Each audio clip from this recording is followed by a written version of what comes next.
7 practices for peace in any circumstance. Have you ever noticed how some people maintain an extraordinary stillness within chaos? While the world crumbles around them, they stand unwavering, almost untouched by the storm. They don't fight against the current. They don't dissolve into panic. They simply hold their ground with a strange, magnetic calm that makes you wonder what they know that you don't. Now imagine if that person was you. If instead of being swept away by every crisis, every emotional upheaval, every unexpected turn, you could access a center of peace that nothing could disturb. What would your life look like then? That's where the power lies, in the ability to find peace, not despite circumstances, but regardless of them. The truth is that peace isn't something that happens to you when the world finally decides to be kind. Peace is a practice, a formula, an inner technology that you must master. And Buddhism offers us 7 ancient practices that have survived thousands of years precisely because they work. These aren't lofty philosophical concepts, but practical tools for the modern battlefield of stress, uncertainty, and constant change. Right now, you're probably living in reaction mode, responding to everything life throws at you, getting caught in emotional undertows, surrendering your power to external forces. You've been conditioned to believe that your state of mind depends on what happens to you, but this is the greatest illusion, the deepest trap. So I ask you now, looking straight into your eyes, how much longer will you allow circumstances to dictate your peace? How much longer will you give away your power to things you cannot control? Perhaps it's time to reclaim the sovereignty of your mind, to master the formula of unshakable calm, because peace isn't found. It's built deliberately, practice by practice, moment by moment. You've been taught that resilience means enduring, pushing through, gritting your teeth until the storm passes. Since childhood, you've internalized the idea that strength means never showing weakness, always having the right answer, always maintaining control. But here's a truth that perhaps no one has told you with this clarity. True resilience isn't about being unbreakable. It's about knowing how to put yourself back together when you inevitably break. This misunderstanding of resilience has created a prison where you exhaust yourself trying to be invulnerable when you were never designed to be. You push away emotions that need to be felt. You reject parts of yourself that need integration. You deny your humanity in pursuit of some impossible ideal of strength. And then you wonder why you feel so fragile inside despite all your efforts. Do you know why? Because resilience isn't a wall you build, it's a capacity you develop. It's not about becoming harder, but becoming wiser about how you use your energy, where you place your attention, how you relate to your own suffering. Buddhism understood this centuries ago, offering practices that don't deny reality, but teach us how to dance with it skillfully. People who appear resilient aren't immune to pain. They've just mastered practices that allow them to process that pain differently. They don't avoid the storm. They've learned how to find the eye of the hurricane. They maintain perspective when others lose it. They stay rooted when others are blown away, not because they're special, but because they've cultivated specific inner technologies that anyone can learn. But the truth is that real resilience comes at a price, and the price is comfort. You must be willing to sit with discomfort, to face what others avoid, to develop a relationship with uncertainty rather than fighting against it. The question is, are you willing to sacrifice the illusion of control for the reality of inner peace? Are you ready to stop being a victim of circumstances and become the architect of your responses? So now stop and reflect. What has your current strategy for finding peace actually delivered? Has reactivity served you? Has avoidance protected you? Has resistance made you stronger? Or is it time to consider another path? One that has guided human beings through suffering for thousands of years. Before answering that, we need to understand one essential thing. Why do we lose our peace so easily? Why do we get knocked off center by the smallest disruptions? The answer lies in what Buddhism calls attachment, not just to people or things, but to how we think life should be.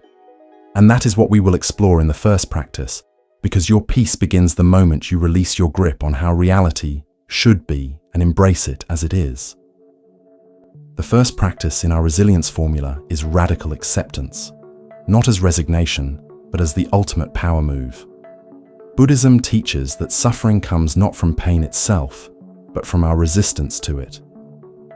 When something difficult happens, you don't suffer merely because of the event. You suffer because you're fighting against the reality that the event has already occurred. You're arguing with what is, and in that argument, you will always lose. Imagine you're walking through life with clenched fists, gripping tightly to your expectations, your plans, your image of how things should unfold. Now imagine what happens when life inevitably deviates from this script.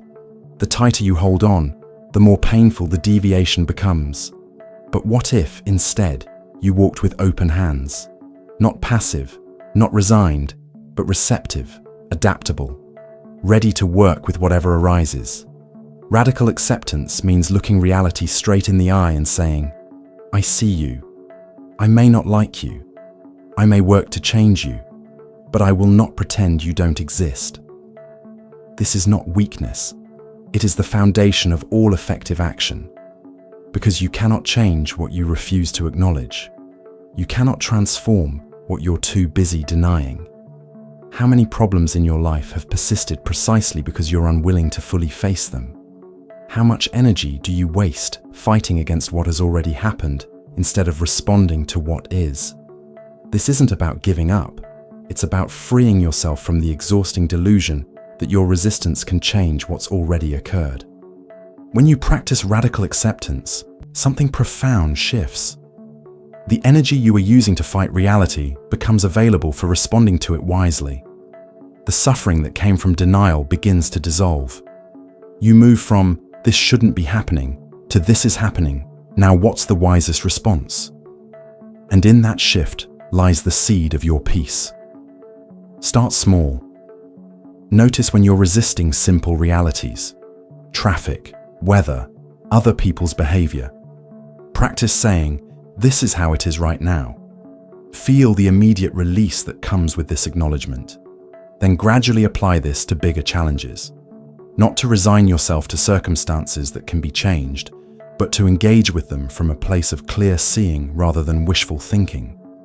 Radical acceptance is the doorway to the second practice, being gentle with yourself. Because once you stop fighting reality, you can stop fighting yourself for being human. The second practice in our resilience formula goes against everything you've been taught about strength. In a world that values harsh self-criticism as the path to improvement, Buddhism offers a radical alternative: self-compassion as the true foundation of resilience. The way you speak to yourself in difficult moments isn't just background noise. It's the difference between breakdown and breakthrough. Think about how you respond when you make a mistake, face a setback, or fall short of your expectations. Is your inner voice a harsh critic, a relentless judge who uses shame as motivation? This voice isn't the truth of who you are. It's a learned pattern, often absorbed from others who themselves didn't know any better. And while you may believe this voice makes you stronger, it actually depletes the very resilience you're trying to build.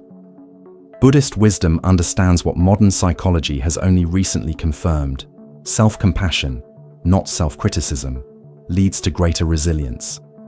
When you meet your suffering with kindness rather than condemnation, you activate neurological patterns that regulate emotion and reduce stress.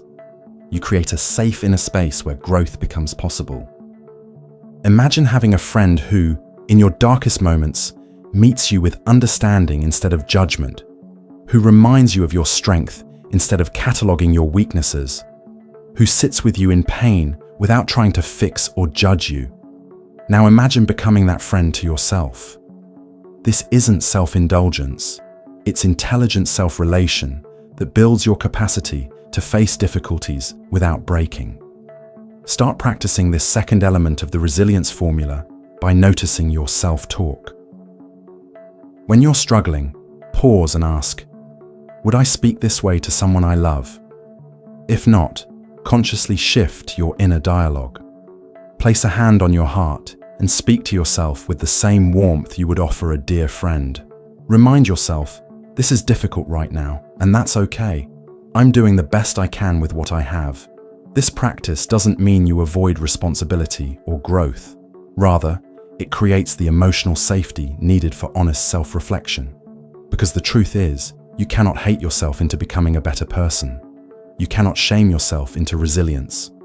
The path to strength runs through kindness, not through the valley of self-contempt. And as you develop this relationship with yourself, you'll notice something remarkable. Your capacity to face difficulty expands. What once would have shattered you merely bends you. What once would have defined you simply passes through you. And in this growing flexibility lies the third practice of our resilience formula, honoring your body as the temple of your soul. The third practice in our resilience formula recognizes a truth often forgotten in our disembodied culture. You cannot separate mind from body. Your physical vessel isn't merely carrying your consciousness, it is actively shaping it. Buddhism understood this integration centuries before. Modern science confirmed that physical practices directly impact mental resilience. In moments of stress, crisis, or emotional turbulence, your body responds before your thinking mind even registers what's happening. Your breath shortens, your muscles tense, your nervous system shifts into survival mode, all of which then further amplifies your mental distress. This cycle becomes a feedback loop that can spiral out of control unless interrupted at the physical level. Have you noticed how difficult it is to think clearly, respond wisely, or maintain perspective when your body is in a state of tension? This isn't weakness or lack of mental discipline, it's biology. Your thoughts arise from a brain that is part of a body, and that body has ancient wisdom and warning systems that will override your highest intentions if ignored. This is why Buddhism places such emphasis on embodied practices, not as accessories to mental training, but as essential foundations. Mindful breathing, walking meditation, conscious relaxation of the body. These aren't spiritual luxuries, they're practical tools for reprogramming your nervous system's default settings. When you honor your body as the temple of your soul, you begin by listening to it. What is it asking for? Rest, movement, nourishment. How is stress manifesting physically? Where are you carrying tension?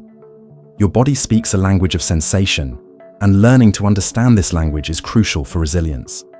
Simple practices make profound differences. Regular rhythmic breathing sends safety signals to your brain. Intentional relaxation of tense muscles releases stress hormones. Movement processes emotions that might otherwise stay trapped in your tissues. Proper rest restores your resilience reserves. This isn't about achieving some perfect physical state.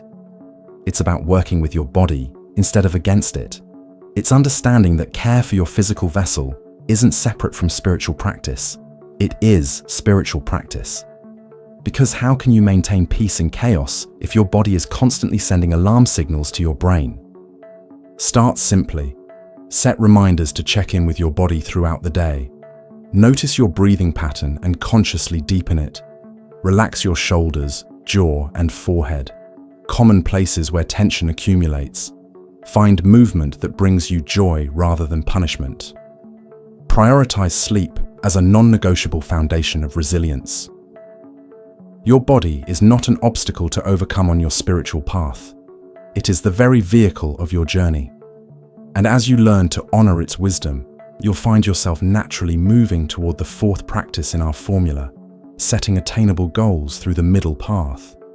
The fourth practice in our resilience formula addresses a fundamental cause of suffering, the tendency to set goals that either overwhelm us with their impossibility or underwhelm us with their insignificance. Buddhism offers the concept of the middle path, not as compromise, but as the skilled navigation between extremes that leads to sustainable growth and lasting peace. Modern culture pulls us in opposing directions. On one hand, hustle culture demands constant striving, promising that happiness lies just beyond the next achievement.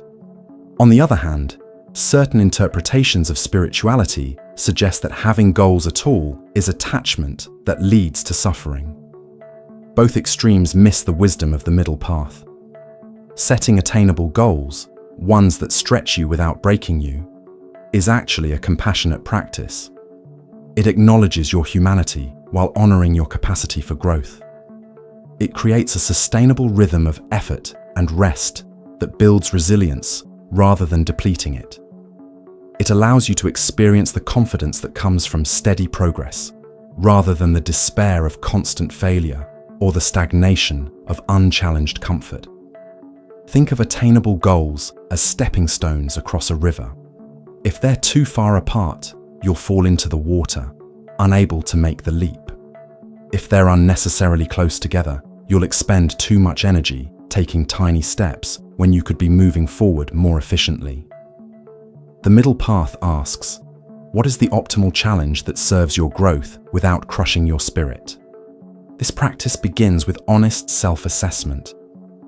What are your true resources right now? Not what you wish they were, but what they actually are. What would constitute genuine progress without triggering the perfectionism that leads to burnout?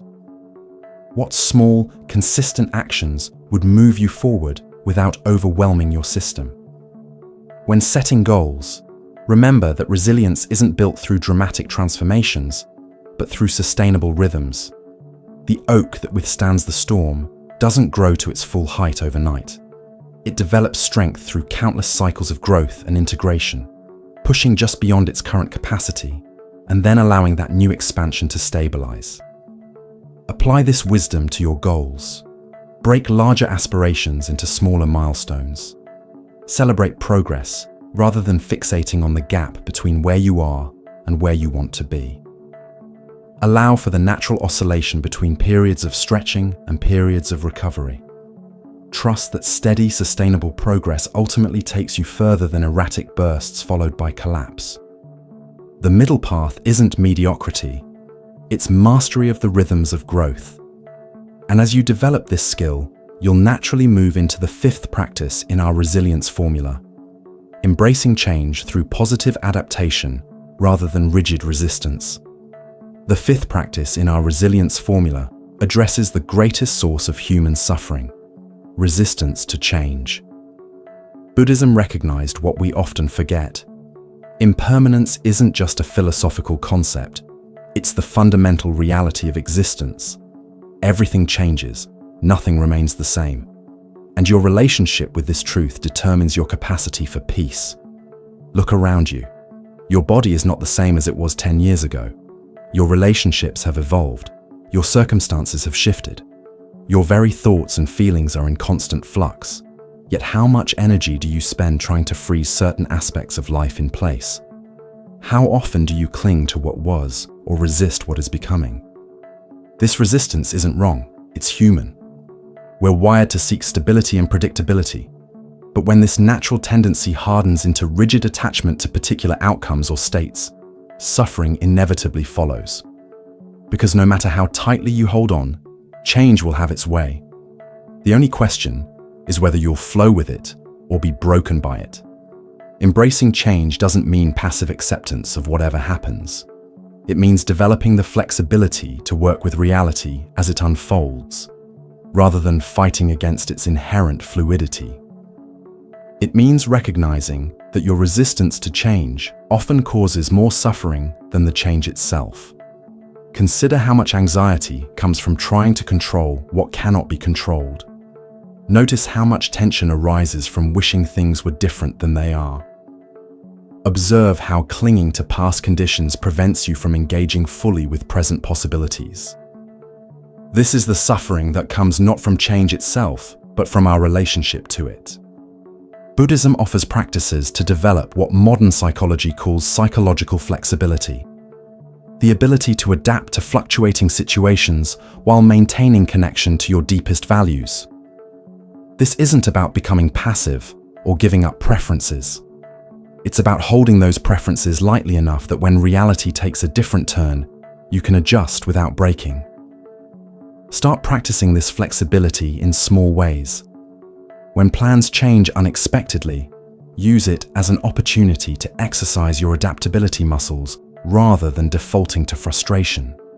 When facing transitions, acknowledge both the loss of what was and the potential of what might be.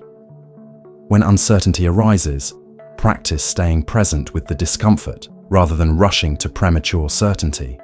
The resilient mind is like water, able to take the shape of any container while maintaining its essential nature. It knows when to stand firm and when to yield.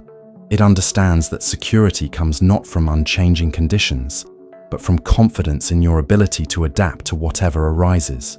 And this adaptability naturally connects to our sixth practice, engaging in activities that nurture your inner life.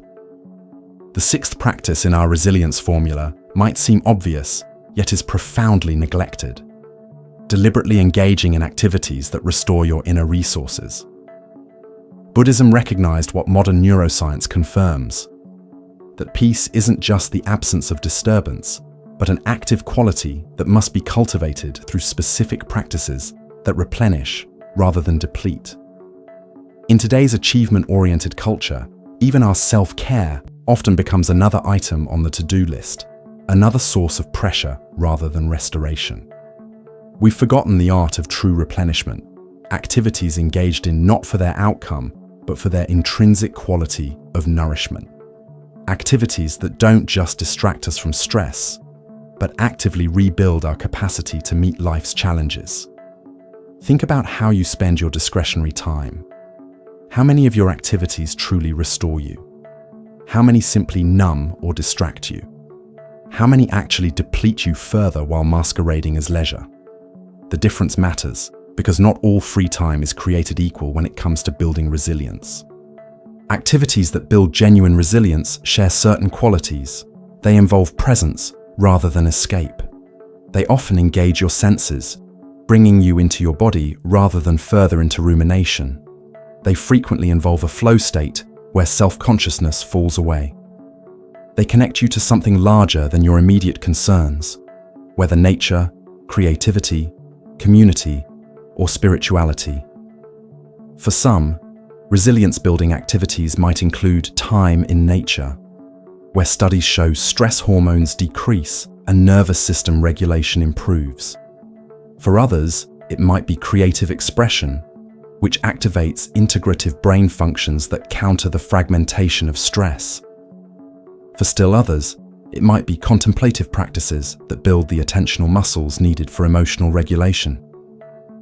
The specific activities matter less than their effect on your internal state. The question is, does this activity leave you more resourced or less? Does it expand your capacity or contract it? Does it connect you to meaning or distance you from it? Does it numb you to life or awaken you to it more fully? Begin by auditing how you currently spend your time. Notice which activities genuinely restore you and which merely distract. Then deliberately create space for those replenishing experiences, not as luxuries, but as essential practices for resilience. Even small doses of genuinely restorative activity can significantly impact your capacity to maintain peace amid challenges. This isn't self-indulgence, it's intelligent self-stewardship.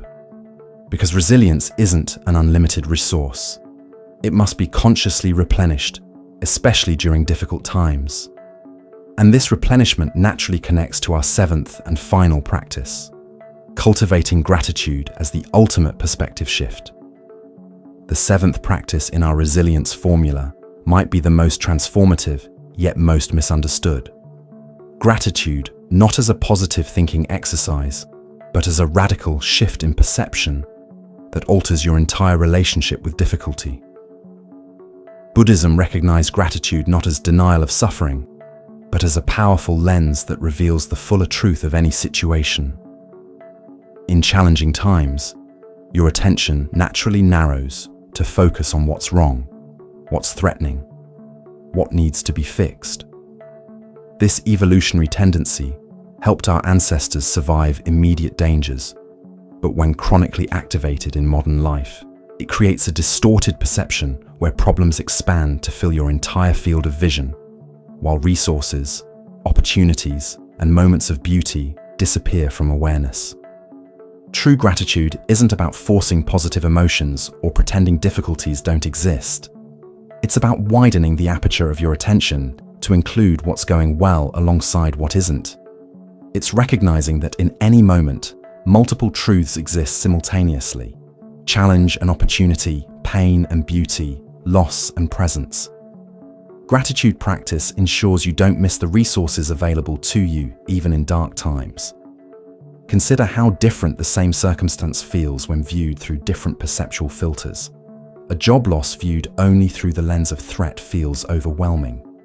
The same situation viewed additionally through gratitude might recognize the skills you've developed, the relationships that support you, the unexpected openings that now become possible. The situation hasn't changed, but your relationship to it has. Research confirms what Buddhism has long taught, that gratitude practice literally rewires your brain's default settings. Regular gratitude reduces stress hormones, increases neurotransmitters associated with well-being, and strengthens neural pathways that notice positive aspects of experience. It builds the psychological flexibility that allows you to acknowledge difficulty without being defined by it. Begin cultivating this practice through simple daily rituals. Each morning, name 3 specific things you're grateful for, avoiding generalities, and instead focusing on particular experiences, relationships, or qualities. Each evening, reflect on moments of goodness you experienced, regardless of how small. During difficult times, challenge yourself to find what remains intact, what continues to support you, what beauty persists alongside pain. Gratitude isn't about ignoring reality. It's about perceiving it more accurately and completely. Because the truth is, every life contains both suffering and joy, both challenge and support. By training your mind to register both, you develop the balanced perspective that is the foundation of true resilience. These 7 practices: radical acceptance, self-compassion, honoring your body, setting attainable goals, embracing change, engaging in restorative activities, and cultivating gratitude, form a complete resilience formula that has supported human beings through suffering for thousands of years. Not as abstract philosophy, but as lived practice that transforms your relationship with difficulty. As we explore these 7 practices for finding peace in any circumstance, I'm reminded of a book that profoundly transformed my understanding of resilience. In When Things Fall Apart, Heart Advice for Difficult Times, Buddhist teacher Pema Chodron offers wisdom that feels like a gentle hand guiding you through your darkest moments. She writes, "To be fully alive, fully human, and completely awake is to be continually thrown out of the nest." This perfectly captures what we've been discussing, that resilience isn't about avoiding difficulties, but learning to move through them with grace and wisdom. If you find yourself resonating with these practices I've shared today, Chodron's book provides a deeper exploration of how to stay present when everything within you wants to shut down or escape. The book doesn't offer quick fixes or spiritual bypassing. Instead, it provides practical wisdom for transforming your relationship with difficulty. For those who wish to continue this journey beyond our time together today, you'll find a link to Chodron's work in the description below. But whether you explore these ideas through her teachings or through your own practice, one thing remains clear: these practices work. Their efficacy is confirmed by both ancient wisdom and modern science. The question isn't whether they're effective. The question is whether you'll commit to them consistently enough to experience their transformative power. Because resilience isn't something you have or don't have. It's something you practice day by day, moment by moment, choice by choice. So I ask you now, are you ready to move beyond merely surviving difficulty to actually transforming through it? Are you willing to invest in these practices, not just when crisis strikes, but as daily training for the inevitable challenges life brings? Are you prepared to build peace, not as a fragile state, dependent on perfect conditions, but as an internal capacity that remains accessible regardless of circumstances? If this message resonated with you, if it awakens something that recognizes its truth, write "I choose peace" in the comments. Let's see how many are ready to commit to this path of resilience. And remember to subscribe to Moon Mind Temple for more wisdom that transforms not just how you think, but how you live. The journey to unshakable peace isn't about escaping storms, but about building an inner sanctuary that stands firm through any weather. These 7 practices are the foundation of that sanctuary, not as temporary shelter, but as your permanent home.